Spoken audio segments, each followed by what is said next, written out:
guys, this video is gonna be so long. I've read so many books.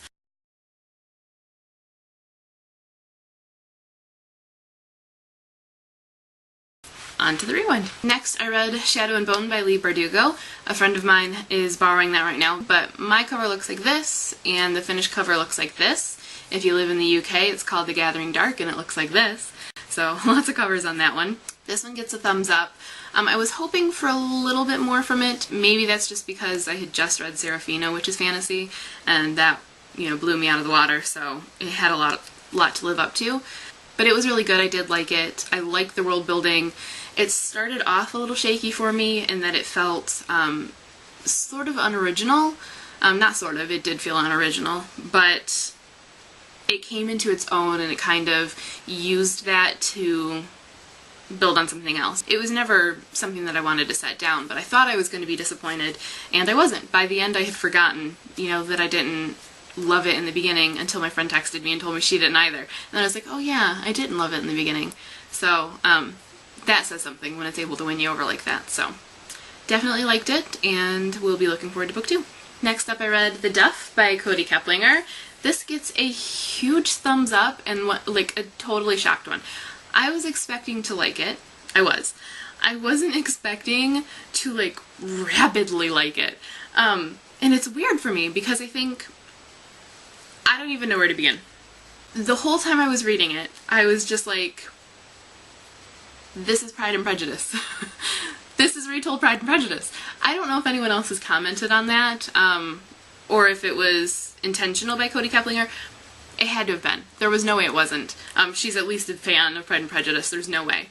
And purists are gonna be irritated that I'm comparing it to Pride and Prejudice because it's very modern, it's very angsty teen, a lot of cursing, a lot of sex. So it could have been a really bad knockoff.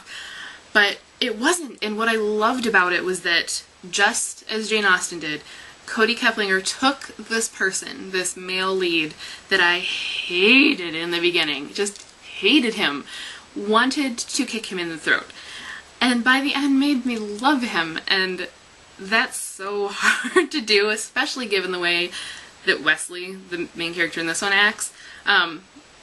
Darcy was just reserved, and you're like, okay, whatever.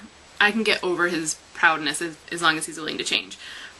Wesley did some things and crossed some lines that I didn't think I was going to be able to get over. And I did. And I really liked him in the beginning, and I thought he was, a dynamic character. He really came full circle, and so did Bianca.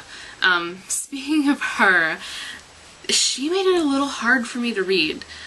She's very bitter for much of the story, and reminded me a lot of myself, and it was uncomfortable to read. I'd say Bianca is more bitter than I was, and I don't know why I was so bitter. I don't know that I had a legitimate excuse, but whatever, there you have it. I've always said I was a bitch, but I was a bitter bitch. But yeah, reading Bianca felt a little bit to me like being in high school and being that bitter girl again. And when you're past that, you don't necessarily want to go back, and so there were times that it was just really uncomfortable, but in such a good way, and I appreciated that. And I loved seeing Bianca grow and grow past that. I don't think that this is a book for everybody. If you are a younger person watching this, it's probably not the book for you until you're a little bit older. It is not shy with the sexy times, but the characterization and the tone, the struggles and the sort of self-destructiveness to it was really just spot on and really affecting, and it's something that I see myself reading again, and probably multiple times, which wasn't something I necessarily thought would be the case when I picked it up, so really pleasantly surprised by that. Also glad that I'm not a bitter bitch anymore. Next up, I picked up Purity by Jackson Pierce. This one gets a thumbs up too. I was hesitant, as I mentioned, because it is religious to an extent, but I have to say the way Jackson handled it was really perfect, for me at least. I thought the tone was just absolutely excellent, and it was much more about coming to terms with things, with who you are, with what's happened in your past, with who you want to be, and with the people in your life and what they mean to you. And religion is just one aspect of that. It had some funny moments and some poignancy. It wasn't something that I necessarily felt was gripping and I couldn't put it down. But it certainly wasn't something that I wanted to just shove to the side. I liked it. I was very pleasantly surprised. It's a very quick read. It's just over 200 pages.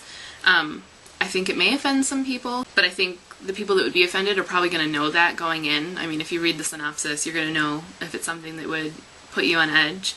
But for me, I thought it was really well handled and very authentic feeling. That was good. I started A Witch in Winter by Ruth Warburton. I'm maybe 60 pages or so in.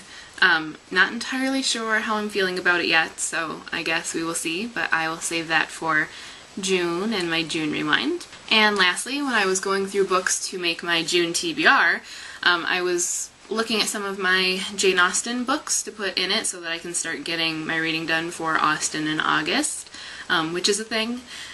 I will post about it soon because I've been procrastinating on that. But to help me prioritize and decide which ones I wanted to start with, I grabbed a stack and I started reading just the first couple lines of each, because that's how I decide what I want to read, you know, whatever draws me in most. And there was one, Mr. FITZWILLIAM Darcy, The Last Man in the World by Abigail Reynolds, that I started reading those couple of lines to see if I liked it, and I didn't stop until I finished at 7 o'clock in the morning. So, thumbs up. I don't know how I'm functioning right now because I got all of 2.5 hours of sleep, but I really like this.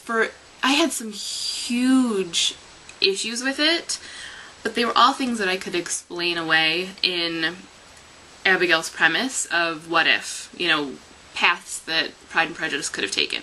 It was a little maudlin and it was a little circular. We kept covering the same ground, but yet it gave me butterflies every time we covered that ground. It was like all of those tortured flirtations and those little almost moments that you see in Pride and Prejudice that make you just like sit up all eager. The whole book was that. It was just one tortured moment after another. On the one hand, like, the intellectual, analytical part of my brain is saying, we just did this, can we move on? But the other part of me is like, more. So needless to say, in spite of all the things that I kind of am pet peevy about, or maybe even because of them, and just because of Reynolds' talent, her writing talent, and how I think she does understand the characters, and all of the little, you know, branching off what-if moments that could have happened, and she works them really logically, even if they take you places that you aren't happy with your Elizabeth and your Darcy going. They work, and they work so well, and it's just so readable. There was never a minute where I was like, I'm gonna go ahead and put this down and go to sleep now. Like, I was like in it, didn't realize until the birds started getting loud outside and looked up and it was light out, like completely engrossed. Not for Jane purists maybe, but for Jane curiousts, sure. For anyone who has wondered about those what-ifs and the different paths that could be taken, I definitely recommend Abigail Reynolds. She has a whole series of these variations, and from the two I've read, they're pretty incredible. So that was my god-awful long rewind. That is just insane. Nope, that's not it. Zombie Tarot. I've played with this a bunch now, to hold a lot of fortunes. Good zombie times. Even in a cemetery. I had a picnic in a cemetery and took these. This is what I do with my life. Definitely, thumbs up. These are coming out soon. Really cool. If you like zombies or you like tarot, I would recommend picking them up. I'm going to review them soon, and I'll show you all kinds of cool pictures and whatnot. But yeah, I really love them. I think they're awesome. Okay, so after that disgusting long list, that's the end for me. If you disagree or agree with any of my choices, let me know in the comments. If you're curious about more, feel free to ask me questions or check out the links to the reviews below. I don't have all of them reviewed yet, but I will soon. Make sure you check out my June TBR to see what I'm going to be reading. And if you do your own wrap-up or rewind or TBR or whatever you call it, make sure you link it as a video response below or at the linky on thebookrat.com.